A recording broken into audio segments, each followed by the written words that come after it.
Folks, it's Bryce here, host of the Thinking Leader podcast. Tonight, we're going into the archives to re-release an episode from back in 2021 that I recorded with wonderful author Barry O'Reilly about unlearning. We've never released this on YouTube before, so we're putting it out again. I hope you enjoy it. It's as valid today as it was the day we recorded it. Welcome to The Thinking Leader, brought to you by Red Team Thinking. Bad leaders react, good leaders plan, and great leaders think.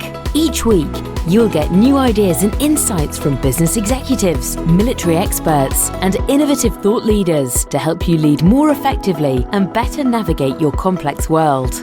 Now, here are your hosts, best-selling business author and top-rated leadership speaker, Bryce Hoffman, and former RAF Wing Commander and business agility coach, Marcus Dimbleby.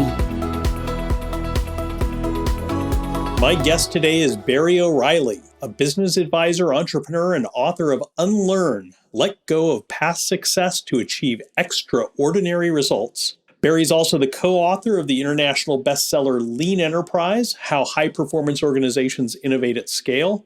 He's a speaker, writer, and contributor to the Economist, Strategy+Business magazine, and the MIT Sloan Management Review. Barry's also a member of the faculty of Singularity University in San Francisco, the co-founder of ExecCamp, an entrepreneurial experience for executives, and the management consultancy Antenna. He's a busy guy, and his mission is to help purposeful, technology-led businesses innovate at scale.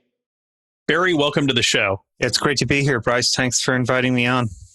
Thank you for joining us. You know, I love this concept of unlearning, and I wonder if you could just explain what you mean by that to our listeners. Yeah, I think unlearning it's kind of an interesting, provocative word, it seems, for many people. You know, often when I'm working with senior leaders and I say to them, you need to unlearn, I get a puzzlement or almost people feel insulted sometimes when I say it to them. But, you know, what I've learned really is that, and this notion of unlearning, it's not a moment in time. I actually consider it more like a system. You know, and the way I describe unlearning is it's a process of letting go or reframing and moving away from once useful mindsets and acquired behaviors that were effective in the past, but now limit your success. So it's not forgetting, removing, or discarding knowledge or experience. It's the conscious act of letting go of outdated information and actively engaging in taking in new information to inform your decision-making and action. And, you know, what I've learned from coaching a lot of these Fortune 500 leaders all over the world is when I was working with them, you know, I found that while learning new stuff was tough, what was even harder was for them to let go of their existing behavior, especially if it had made them successful in the past. And a lot of their feedback mechanisms are telling them they're doing the right things. They've been promoted to the upper echelons of these organizations. Their businesses are growing. All their reports and valuations are going where they want. So the question is why change? What am I doing? Why would I need to unlearn? And I think really that's what I've discovered is really teaching them the system to recognize when their existing mindset or behavior is actually limiting their success and how they can adapt to changing circumstances, relearn, and get the breakthroughs they're looking for. And has been a phenomenal system to teach people over the last 5 years. And I think, you know, as we'll probably dive into over the course of the show, you know, I've been working with executives at Capital One, Google, NASA, HSBC, these massive organizations that are really innovating the way they work and inspiring their teams to do the same. So happy to share all those fun stories and experiences with you here today. That's great, Barry. When you talk about being a victim of your own success, I always think of this quote from Bill Gates that success is a poor teacher. Gates makes the point that we learn a lot more from our mistakes than we do from our successes. So how do you, when you're reaching out, when you're sitting across the table from the CEO of a large, successful corporation, how do you make the case to them that they need to unlearn, that they need to forget some of what got them here, to paraphrase Marshall Goldsmith? How do you convince them that the things that they have learned, the things that they have done, may not serve them well in the future? Well, I think for most people, when you ask them, you know, can you think about a situation where, you know, a skill that you thought was key to your success suddenly became a limiting skill for you as you got promoted or your role changed or you did something differently. And for most executives, they remember when they were individual contributors. Maybe they were in a team and they were executing work and getting good results. And as a result of that, they sort of got promoted to be a manager, and often if they kept doing the same things that they were doing, like making sure they got their work done and just trying to solve all the answers themselves in a manager role, that's actually limiting their success. The mission has now not changed for you to execute your work. It's now to make the environment where other people can execute their work and be successful. Like, that's your success. So I think that, they recognize these sort of transitions, or I often call them sometimes unlearning moments, where there's a real sort of shock to the system where they realize the behavior that made them successful previously is now limiting their success. And I think that's where, many people see parallels with Marshall's coaching around what got you here won't get you there, right? We have to evolve to the next challenge that we're facing. And sure, lots of the knowledge we accumulated from the previous role will help us. But relying on using all the same methods, all the same techniques, all the same thinking, all the same behavior, actually, it's not going to work like that. You're going to have different challenges. You need to adapt your behavior and thinking to the challenge and sort of innovate yourself to be successful in the new market you're in. And I think that's the system I've really taught many of these leaders to not just change once, but continuously adapt. There's shocks to the system, whether it's technology shocks. We always have public health and health shocks at the moment, changes in customer demand, and new technologies that change the way your product is delivered. Because there's continuous challenges we have to face, and you're not going to have all the skills you need all the time. And some of it requires letting go of things that made you successful in the past, and some of it is making space for new skills to come in that can make you successful as you relearn. And I think that system that I'm teaching people becomes more virtuous the more they practice it. When they deliberately practice it, they just accelerate further and faster ahead. And I think lots of the companies I'm working with now, as they're even dealing with the COVID crisis, is they have a system to cope with changing circumstances. And that's allowing them to have a less stressful, less anxious, more focused and directive steps that they're taking in this uncertainty. And I think their business and their people are reaping the rewards of that. That's really interesting. Barry, you've mentioned some really great companies. I'd like to get a little more specific. And I'm wondering if you can share with us how one of these companies was able to successfully unlearn. Yeah, so the book is packed with examples from companies like NASA, but I think I focus in a little bit on the one from Capital One, because I think that's a really unique perspective that their leadership team started with. Right at the very top, Rich Furbank, who's the CEO of Capital One, really recognized that a lot of companies focus on productivity, output-based, getting work done. And really, if you're going to create a high performance culture, you don't focus on output, you focus on outcomes. And what he did was something that most people don't really do when you talk about trying to digitally transform your company. When people say we're doing a digital transformation initiative, everyone's like, oh, we're building cloud stuff, we've got mobile apps, we're just building. They're all outputs. Nobody's talking about the outcomes. And I think what was really profound about this flip that Rich was able to do is he started talking about outcomes. The way when people asked him about what does digital transformation look like at Capital One, he had a very specific set of outcomes that he described. He would say, we'll have an increased percentage of customer investment with the bank. We'll have an increase our rate of product innovation, the percentage of new products we bring to market. We'll have employees say that this is the best place that they can do the best work of their lives, and have employee satisfaction figures that will jump by 30% in the next 12 months. Straight away, when you've leaders who are actually defining success of a digital transformation in terms of outcomes, increasing percentages of customer wallet, your rate of innovation and customer and employee satisfaction, suddenly then everyone starts looking at what they're doing and saying, well, how does my work tie to impacting those outcomes? Or can I correlate my work to that? And one of the huge realizations they had was in their technology department, when they started looking at, well, if we need to increase the rate of product innovation by 50% in the next 24 months, we're not going to do that with our current ways of working. or current technology. So they started experimenting with AWS cloud infrastructure very, very early. And they realized that there was a whole talent transformation that had to happen. People had to learn new skills, like to understand how they could use cloud infrastructure to rapidly build and release software, to test with customers, gather analytics. So they couldn't rely on dated approaches like looking at maturity models, because cloud infrastructure was being created as a whole domain. So they were going to have to learn their way through that, but do the work, learn what works, what doesn't, iterate.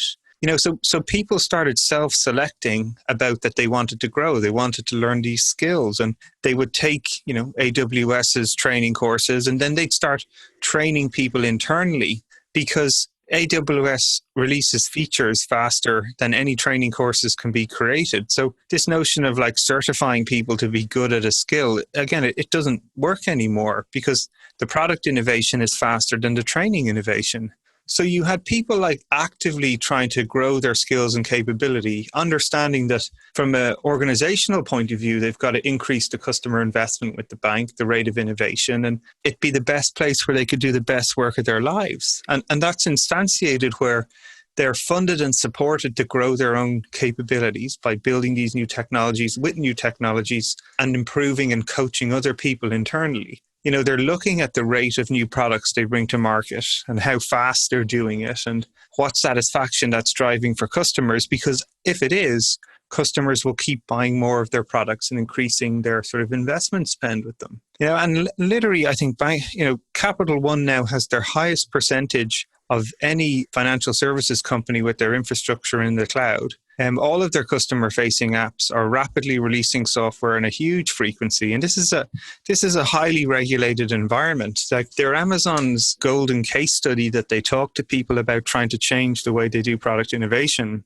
And all of that has come from leadership at the top recognizing that they need to define outcomes, not output, as measures of success, and that working its way down the whole organization. And you've got 55,000 people living and breathing these measures of success, and it's been transformational for them as a business. Barry, I think this is such an important issue you raise, because there's a lot of times, particularly when companies get fixated on some shiny new process, like you get Scrum or Agile or whatever, people become focused on the process, not the practice. And I really think it's important to make a distinction between those two things. So to me, a process is a set of steps. It's you begin with step 1, step 2, step 3, step 4, step 5, step 6. The problem with a process is it becomes a defined event. We are going to do this process now. And it often becomes reduced to a series of check boxes. Did we do step 1? Yes, check. Did we do step 2? Check. Did we do step 3? Check. And over time, the means becomes the end. A practice, on the other hand, is something that you just do because it benefits you, because it leads to a desired outcome over time. It's a skill that you've internalized, that you've learned, and it's now just become part of how you do things all the time. And so practices are much more focused on outcomes, on what we're trying to achieve here. And then having the skills, having the abilities, having the knowledge, and having the confidence that comes from learning those things to be able to deliver the desired outcomes. It's a massive problem, though, Bryce. You have these huge consultancies going into organizations and charging them for tick box transformation, for rolling out these massive methodologies. And people become, as you say, more fixated on the framework rather than the fluidity of the practices meant to deliver them, and understanding which practices they should use or not use, or learn and unlearn or adapt to their circumstances, right? Success is, have I completed the framework? And actually, it really removes people from owning the outcome, because there's safety. No one will shout at me if I just follow the 4 steps that you told me to do. So regardless of what result we get, I followed the framework. And so you're actually making it harder for people to think for themselves. You're forcing them to be compliant rather than creative. And I think that's a huge issue that so many organizations are failing at digitally transforming. And, they're feeling that even more through the COVID situation, because they've removed the ability for people to think and act for themselves. They've just enforced a way of following the rules, doing what you're told. Have you completed all your 12 tasks we assigned you? They're not connected to customer outcomes. They don't know the behavior that they're trying to drive or change in their customers or users.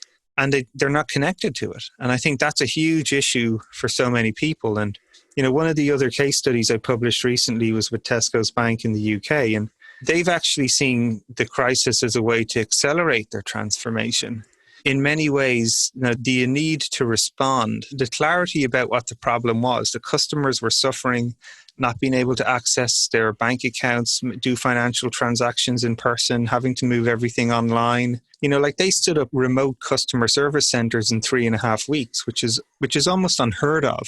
Yeah, and in the UK, you have this idea of tap to pay. It's a bit like Apple Pay here in North America, where rather than handling cash, you can use your phone to pay for goods. And in the UK, there's a small threshold. It used to be like maybe £20. So you could do small financial transactions at a high frequency with like minimum signage. And there's lots of regulation around that. They got that up to like £50-60 really quickly, because that's what the average price of someone trying to do a weekly shop is. So they didn't have to touch cash. They felt safer, the better customer experience in a time like COVID. So they've just had this unleash. The way they would describe it is that the crisis has actually unshackled many teams that have this latent capability, but it's been controlled out of their organization because you can't do that. Stick with the status quo, follow the rule books. And they've actually seen more creativity, more innovation during this time of crisis because people have been unshackled. They've been trusted to take ownership of the problem, clear on the outcomes of helping customers be happier, safer, get access to their financial funds. And as a result, everybody's winning. And it's the executives now are really only asking, how do we bottle this? It's not a case of we need to do something different. They're actually seeing for the first time the benefits of a lot of these methods. And it's amazing to see. Well, you've raised a really important point here, Barry, which is I think that you should never miss the opportunity of a crisis. A crisis is really, if you look at it as an opportunity, can be a great catalyst for change. And I think that the example you just gave is a wonderful one of a company that recognized that this was not just something to overcome, but an opportunity, a springboard that they could use to advance their business in ways that will have lasting and positive impacts even after the present pandemic is hopefully contained and behind us. That's often hard for leaders to do, though, right? And I think this again gets to the unlearning thing, is a lot of times leaders just get into either one of two modes, which is let's wait and see what happens, which is how you kind of become a deer in the headlights, or firefighting mode, reacting to the crisis and just kind of running around dealing with the immediate effects of it rather than thinking about what this means for the long term.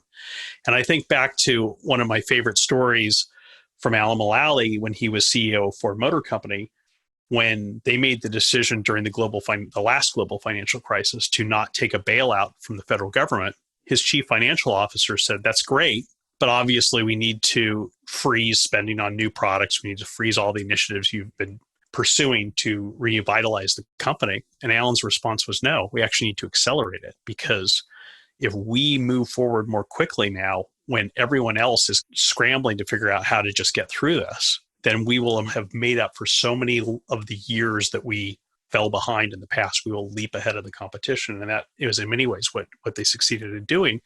But it requires a mindset from senior leadership to see this as an opportunity, not as just a hurdle to overcome, right? This is one of the key observations, but also messages I've had for many of the groups I'm working with. When crisis strikes, you'll often hear that notion of we need to scale back, we need to stop, we need to pause, wait and see what happens. It's our instinctive reaction when you're facing uncertainty is to hit the brakes. In fact, like most organizations have a vast array of processes in place designed specifically to stop activity at the first sign of the unknown or risk or uncertainty. Stopping is the safest approach, or so we're told. But I always say playing it safe is actually risky, especially in the times when the world around you is experiencing massive rapid change. Stopping activity, saying no, shutting down is not the way to succeed in an uncertain environment. It's actually the way to struggle, stagnate, or even fall further behind. And to your point, and Alan's obviously behavior as well, counterintuitively, you've got to learn your way through it. And actually the capability you build by learning your way through uncertainty, by taking these sort of small steps to figure out what works, what doesn't work, how is the environment changing, what's working for you or not, is an amazing capability to build in your organization. It's not the skill in one specific domain, it's the skill to adapt to changing circumstances. And like I said, I've seen this massively at the case study I shared with Tesco's Bank. I sit on a number of advisory councils for executive leadership teams. We've been running these throughout COVID in collaboration with companies like Slack and Box, who are companies who've really, have been real winners or designed to cope with the sort of resilience you need of remote collaboration in times like these. And I've been working with CIO leadership executive groups where we've had 75 people on sessions where I've been talking them through these types of behaviors they need to lean into. Like the unlearn is to stop, freeze, wait and see what happens. The relearn is actually to think big and start small and make these small steps into the sort of unknown and understand what's going to work for you and what isn't. And these are the organizations that are actually going to succeed through the crisis. They're going to learn what their business is really about. They're going to stay connected to their customers, but they're going to build this capability to rapidly adapt to changing circumstances. And I think we've talked a little bit about this ourselves, is it's not the sort of first wave you have to be worried about. It's the second wave and the third wave and the fourth wave after that. It's not the first shock to your organization that's a technology disruption or a customer change or a public health issue. It's these things are just going to happen more frequently. COVID is an accelerant. It's not a disruption. And we're just going to keep facing these sorts of challenges. And you need to build that capability in your company to continuously adapt to changing circumstances. And if you can, you've got a chance of being not only worried about, you'll actually thrive. Well, exactly. And, even before COVID, Barry, we talk a lot with our clients about this concept of living in a VUCA world: volatility, uncertainty, complexity, and ambiguity.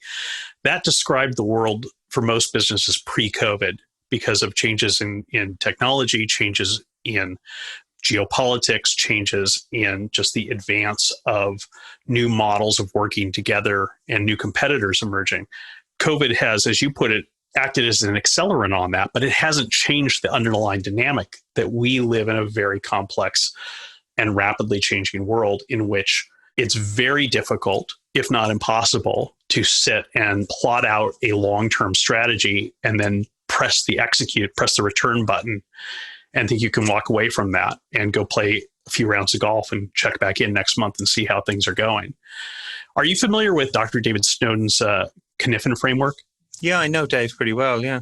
Yeah, I think this is a classic example and really validates one of his models, which is that when you deal with complex problems, the approach that he suggests for that is to probe, sense, and react, which is really, like you say, it's stop so that you can gather information and assess and learn differently from that, and then figure out what the response is. But it's more of a cycle. It's not step one, step two, step three. It's a circle that continues. And I think that's really key to navigating through the world that we're in now and that we're going to be into for the foreseeable future. Absolutely. And I think another really interesting part about Dave's model, where he talks about literally the chaos domain, all you can do in chaos is act.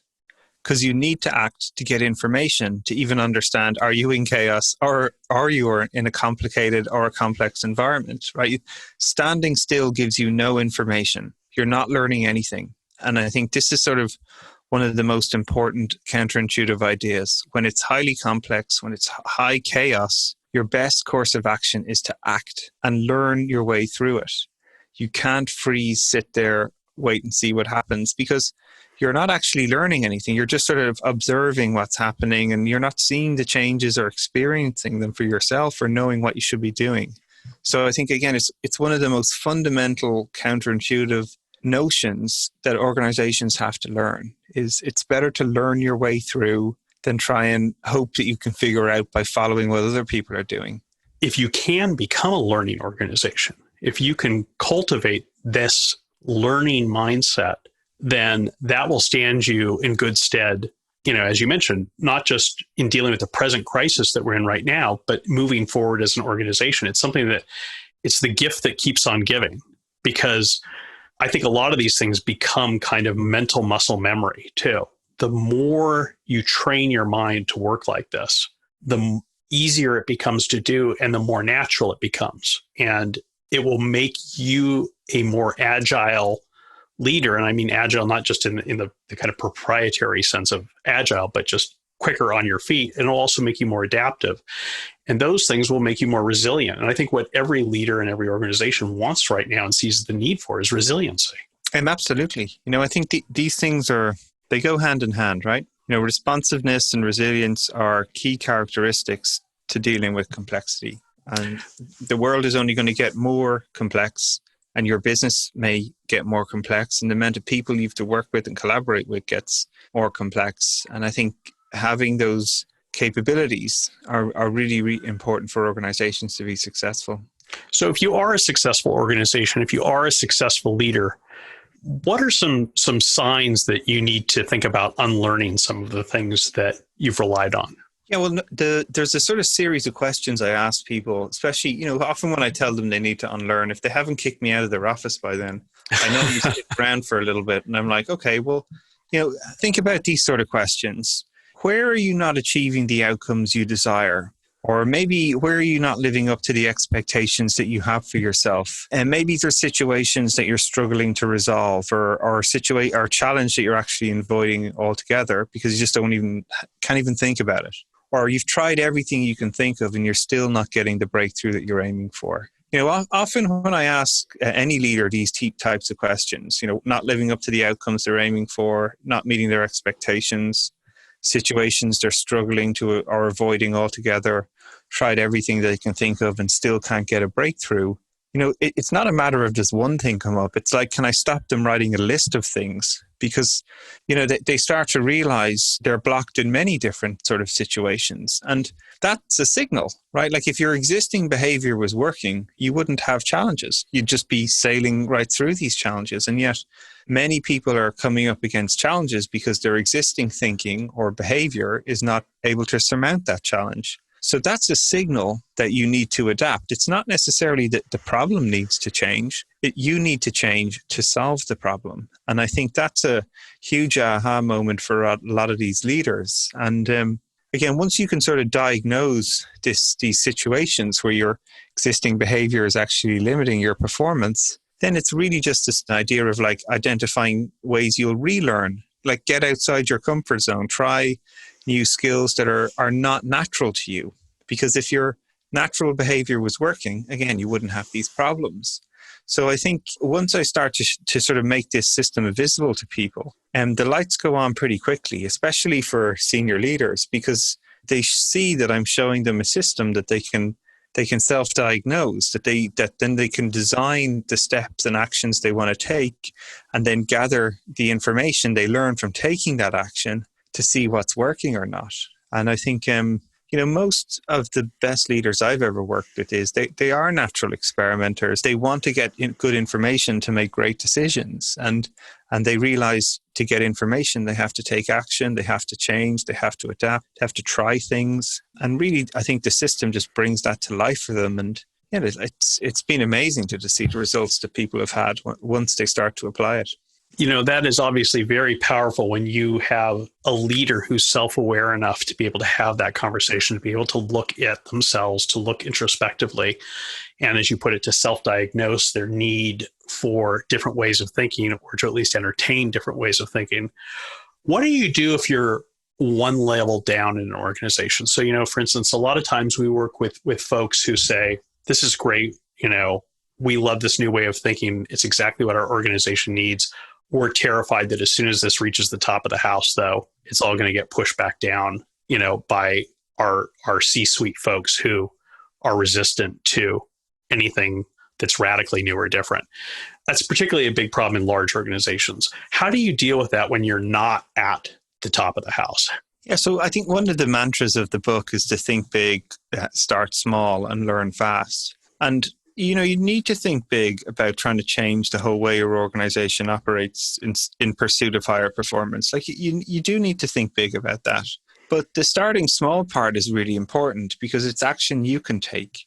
I think role modeling change is one of the most important factors and influencers about making change happen. Often people say that we can't do anything if the leaders won't let us do it, or somebody else is stopping us, or that team will let us down. But people have way more power than they realize. And I think when you sort of show up and sort of say, well, look, I think we need to change the culture or the way we work here, it's a big ask. But what I'm going to do is I'm going to start small. I'm going to start doing one thing differently every day. I'm going to try and share with my peers that we need to unlearn the way we make decisions, or even the more important, the way I make decisions. And I'm going to try and make decisions in a different way this week. I'm going to be more collaborative, or maybe I'm going to be more direct, or maybe I'm going to try and make sure I get contrary opinions before I decide, or maybe I'll wait till I hear everyone else's opinion in the team before I make the decision.